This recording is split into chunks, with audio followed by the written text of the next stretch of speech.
Peradaban Islam di bawah naungan khilafah telah memimpin dunia secara gemilang selama 13 abad.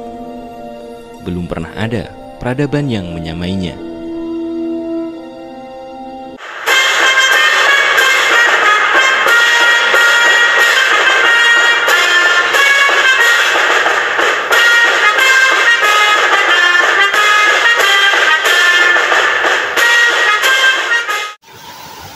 Bismillahirrahmanirrahim. Assalamualaikum warahmatullahi wabarakatuh. Alhamdulillahirabbil alamin. Wassalatu wassalamu ala asrafil anbiya'i wal mursalin wa ala alihi wa sahbihi ajmain. Amma ba'd. Apa kabar pemirsa sekalian? Jumpa lagi dalam seri Kultum Ramadan Ekonomi Islam hari ke-15. Kali ini kita akan mengangkat tema tentang pematokan harga. Ya, sekali lagi kita ulangi, temanya adalah pematokan harga. Kita sudah sama-sama mengetahui bahwa akad jual beli itu adalah akad keridhoan. Artinya antara penjual dan pembeli akan terjadi akad jika masing-masing merasa ridho dan akadnya sah. Nah, bagaimana kalau terjadi adanya intervensi dari negara? Dalam hal ini pimpinan negara atau wakil atau siapapun yang memegang kekuasaan yang mampu memberikan semacam kebijakan terhadap harga dengan memberikan kebijakan mematok harga dengan harga tertentu. Dalam hal ini negara mematok pada harga tertentu dengan alasan untuk kemaslahatan masyarakat, dengan mempertimbangkan jika harga dinaikkan masyarakat tidak akan mampu membeli sesuatu, atau diturunkan harganya akan membuat harga rusak di pasaran gitu. Nah, pematokan harga ini oleh pemerintah dalam Islam adalah sesuatu yang sangat dilarang. Artinya ini akan mempengaruhi perekonomian secara langsung. Kita mengetahui bahwa kebijakan mematok harga ini sekarang ini diambil oleh rejim yang ada sekarang ini. Contoh kasus adalah pematokan harga jual tertinggi yang disebut dengan HET, harga eceran tertinggi, dipatok pada harga tertentu. Demikian juga dengan harga minimum, batas bawah dipatok dengan harga tertentu. Contoh yang paling krusial adalah terhadap harga beras. Pemerintah mematok harga pada tingkat petani, gabah petani di harga sekian, sehingga membuat para petani mengeluh karena biaya untuk memproduksi beras tidak sebanding dengan harga jualnya, sehingga margin para petani sangat tipis atau bahkan hanya balik modal saja. Nah, inilah yang membuat kebijakan mematok harga itu akan mengakibatkan kezaliman pada satu pihak. Nah, inilah yang membuat kenapa syariat Islam dengan tegas melarang kebijakan mengambil pematokan harga ini, telah mengharamkan kebijakan pematokan harga. Dalilnya adalah riwayat dari Imam Ahmad dalam sebuah hadis dari Anas radhiyallahu anhu yang mengatakan, qala sikru ala ahdil rasulillahi sallallahu alaihi wasallam faqalu ya Rasulullah law sa'arta faqala innallaha huwal khaliqul qabitul basitu rizqu musaqiru wa inna arjulu alqallahu wa la yadlubuni ahadun bimaslamatil dalam tuha iyahu fil dami wala malin. Artinya harga pada masa Rasulullah SAW pernah membumbung, lalu mereka melapor, ya Rasulullah, seandainya saja harga ini engkau patok, tidak tentu membumbung seperti ini. Beliau menjawab, sesungguhnya Allah Subhanahu wa taala Maha Pencipta Maha menggenggam, Maha melapangkan, Maha memberi rezeki, dan Maha menentukan harga. Sesungguhnya aku sangat ingin menghadap kehadirat Allah, sementara tidak ada seorang pun yang menuntutku karena suatu kezaliman yang aku lakukan kepadanya dalam masalah harta dan darah. Hadis riwayat Ahmad. Nah, dari dalil ini jelas sekali sekalian bahwa kebijakan mematok harga memang mutlak diharamkan dalam Islam. Pematokan harga ini berlaku untuk semua barang dagangan, jadi tidak spesial pada barang tertentu saja, jadi bersifat umum. Nah, apa bahaya pematokan harga yang dilakukan oleh negara dalam perekonomian? Ini pertanyaan yang harus kita jabarkan lebih detail lagi gitu. Hal ini akan membahayakan ekonomi karena apa? Ada beberapa hal yang membuat kebijakan mematok harga ini sangat membahayakan. Pertama, akan menciptakan pasar gelap. Ya, kenapa menciptakan pasar gelap? Karena harga yang sudah dipatok, maka penjual dan pembeli akan mencari celah. Ya, sekali lagi saya ulang, akan mencari celah dengan harga seperti apa. Apakah sesuai dengan harga yang dipatok itu akan diminati oleh para penjual dan pembeli? Tentu saja tidak pasti jawabannya gitu. Karena secara harfiahnya, ya, harga yang dicari orang adalah harga yang kompetitif atau istilahnya harga yang bersaing gitu.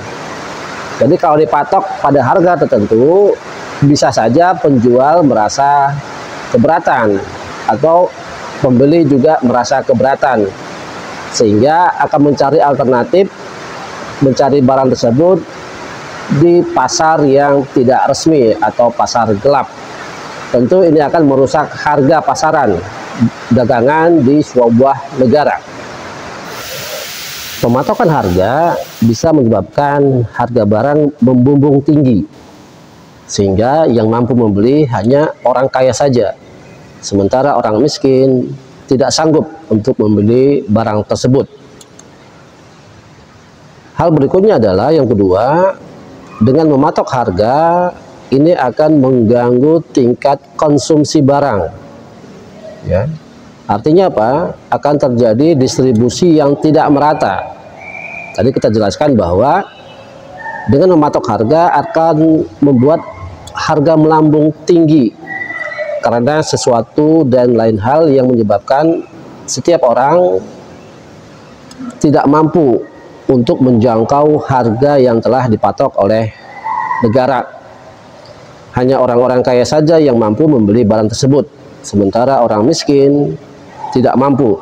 Ini menjadi problem berikutnya gitu. Nah, pematokan harga juga akan mempengaruhi tingkat produksi.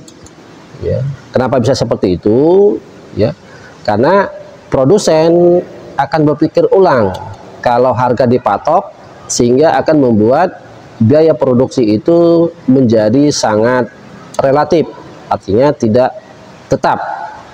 Kenapa bisa seperti itu? Karena angka produksi akan dipengaruhi oleh harga jual.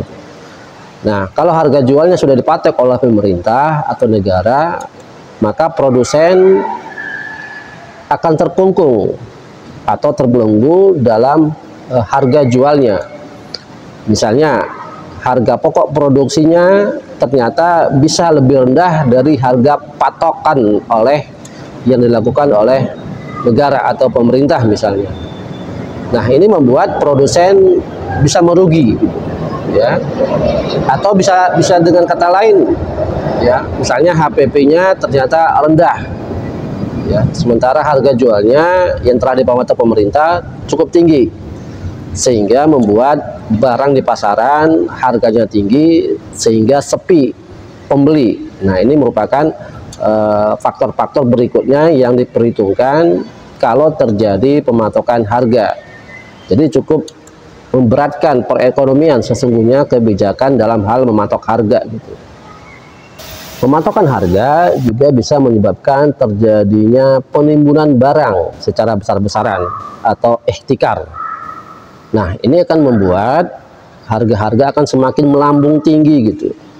Jadi pematokan harga ini akan membuat multiple efek yang sangat luar biasa gitu. Nah, dalam situasi peperangan misalnya, kelangkaan barang itu wajar ya, karena distribusinya yang terhambat karena kondisi perang gitu. Tapi kalau dalam kondisi aman saja tapi terjadi pematokan harga, maka timbullah penimbunan barang oleh spekulan-spekulan yang mengambil keuntungan sepihak dengan dipatoknya harga tersebut gitu. Nah, inilah yang membuat perekonomian suatu negara akan semakin hancur akibat pematokan harga ini gitu. Efek berikutnya dari pematokan harga yang paling parah adalah apa? Akan menghasilkan atau membuat krisis sebuah negara ya. Kenapa bisa terjadi krisis? Karena harga-harga bisa melambung tinggi atau bisa jatuh rendah ya di pasaran akibat pematokan harga tersebut. Nah, berikutnya, krisis ekonomi yang diakibatkan oleh pematokan harga ini akan membuat ketidakstabilan di masyarakat ya. Masyarakat akan terjadi kebingungan, akan terjadi kepanikan massal, dan ini membuat masyarakat ya memburu barang-barang yang telah dipatok harga tersebut jika barang tersebut merupakan barang kebutuhan pokok gitu. Nah, ini membuat stabilitas perekonomian semakin tidak stabil gitu.